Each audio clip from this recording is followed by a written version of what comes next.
चित्त के टूटने से ब्रह्म के साक्षात्कार होते हैं, दर्शन नहीं ब्रह्म का अनुभव होता है।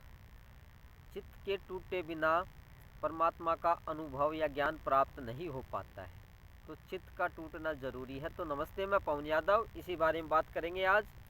चित्त के टूटने से कैसे परमात्मा के दर्शन होते हैं, कैसे उस ब्रह्म के परम सत्ता के दर्शन होते हैं, यही बात करेंगे। इस बात को कुछ ऐसे समझेंगे जैसे एक मधुमक्खी का छत्ता है। हाँ, आप उसमें क्या देखते हैं कि बीच में शहद होता है और चारों तरफ से मधुमक्खियां लिपटी होती हैं। आपने यही देखा होगा, मधुमक्खियां शहद के चारों तरफ लिपटी होती हैं, तो उसकी वजह से हमें जो छत्ते के अंदर गहराई में शहद है वो दिखाई नहीं देता है।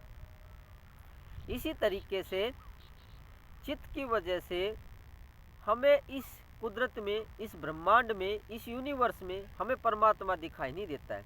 देखिए, चित्त सबके पास है। चित्त पंछियों के पास भी है, सभी जीवों के पास है, आदमियों के पास है, देवताओं के पास है, भूत प्रेतों के पास, सभी के पास ये चित्त होता है।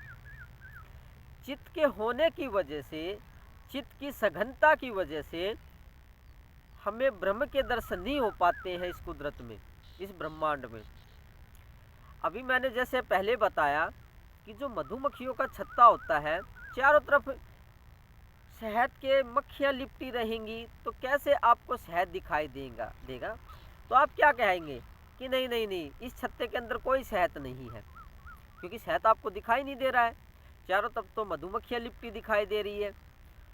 तो इसी तरीके से ये आदमी, ये जीव, ये सभी लोग क्या कहते हैं, परमात्मा है नहीं।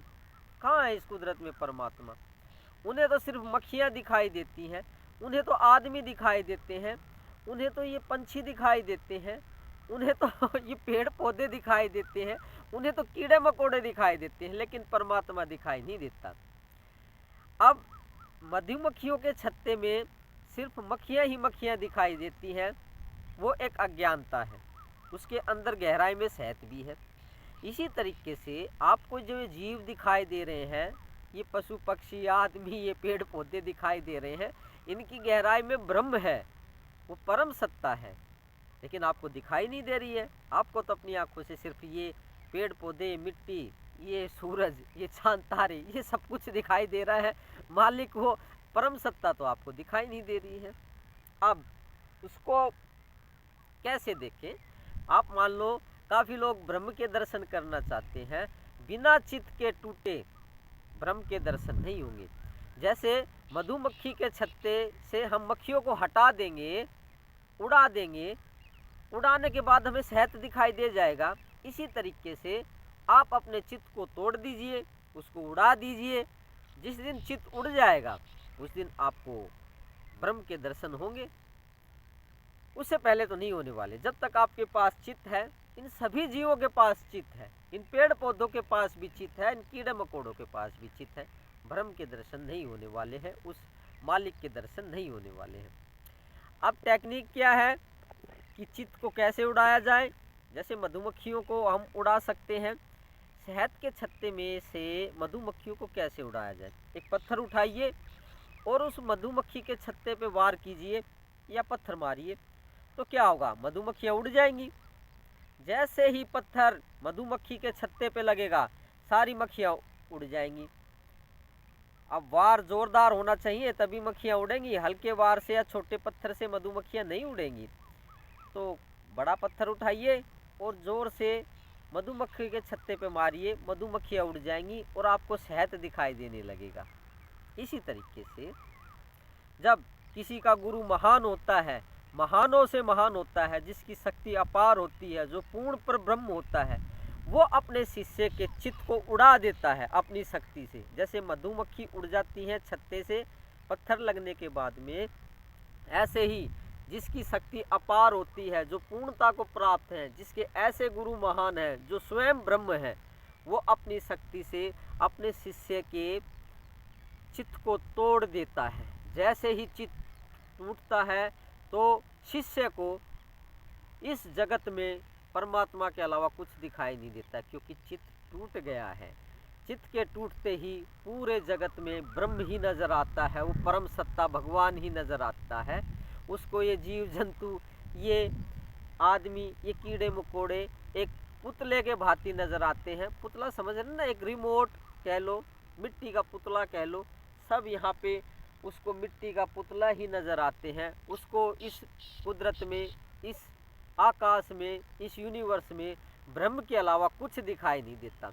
जैसे ही चित्त टूटेगा, परमात्मा के अलावा, ब्रह्म के अलावा कुछ दिखाई नहीं देगा। स्वयं एक सत्ता रह जाएगी, वो भी स्वयं वो परमात्मा रह जाएंगे।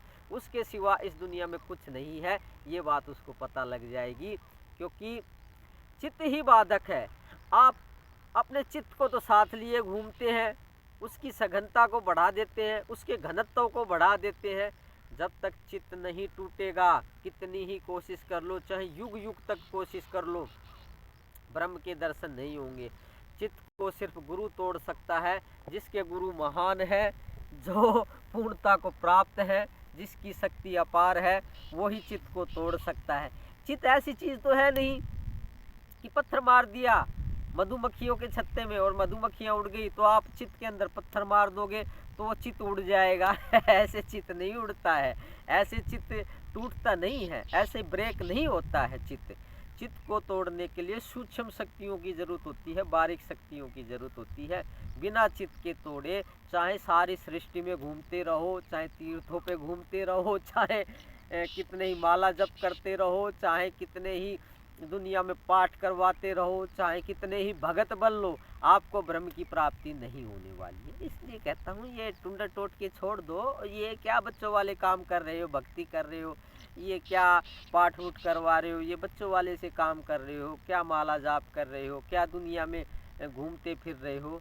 गुरु सेवा कीजिए, गुरु सेवा से ही, गुरु ऐसे गुरु नहीं, ये नकली वाले गुरु जो आपके जिनको के अंदर ऐसी शक्तियाँ विद्यमान नहीं है, जिनको ज्ञान की प्राप्ति नहीं है, जो अधूरे ज्ञान जिनका है, तो ऐसे गुरु नहीं होने चाहिए। गुरु जो पूर्णता को प्राप्त है, जो आपके चित्त को तोड़ दे, चित्त को ब्रेक कर दे, जिनकी शक्ति सूक्ष्म है, बारीक शक्ति से ही चित्त टूट सकते हैं। ऐसे गुरु जो मोक्ष देने के लिए ही सृष्टि में पैदा हुए हैं, तो गुरु ऐसे होने चाहिए। बाकी और गुरुओं से आपके ये टीवी पे प्रवचन वगैरह देखते हैं, इनसे नहीं टूटेगा। आप ठीक है उनके टीवी वगैरह पे देख सकते हैं प्रवचन वगैरह, तो कोई फ़ायदा होने वाला नहीं है, टाइम वेस्ट ही है। ये पाठ वगैरह, ये मंत्र जाप, ये भभूत, ये सब कुछ सब बेकार है। गुरु सेवा कीजिए, आखिरी तोड़ की बात। वो वाले गुरु नहीं जो आपके वो जेल में बंद है, नहीं नहीं, उनकी हम जिक्र नहीं कर रहे हैं यहाँ पे। ऐसे गुरु जो सृष्टि में मोक्ष देने के लिए पैदा होते हैं, शायद आपको मिल जाए, कभी मिल जाए तो आपके भाग हैं। किसी किसी विरले को ही ऐसे गुरु मिलते हैं जो चित्त को तोड़ दें और इस सृष्टि में परमात्मा के दर्शन कराते। जैसे चित्त टूटेगा, आपको सृष्टि में भगवान के अलावा कुछ नज़र नहीं आएगा। तो चित्त को तोड़ें। तो आप ब्रह्म हैं, आप परमात्मा हैं, आपको ये बात पता नहीं है, मुझे ये बात पता है। पता नहीं, दिमाग से पता नहीं, हकीकत में पता है कि आप ब्रह्म हैं। आप सोच रहे हैं कि बस ये कल्पनाओं की बात कर रहा है पवन, नहीं, कल्पनाओं की बात नहीं कर रहे हैं, हकीकत की बात कर रहे हैं। आप निश्चित ही परमात्मा हैं। आपकी परम सत्ता को, आपकी भगवत्ता को मैं प्रणाम करता हूँ। आपको अनजाने में पता नहीं आप परमात्मा हैं, इसलिए मेरा प्रणाम स्वीकार कीजिए। मेरे धन्य भाग हैं आपके दर्शन करके। धन्यवाद आज के लिए, थैंक यू। कल किसी अच्छे टॉपिक पे, विषय पे फिर बात करेंगे।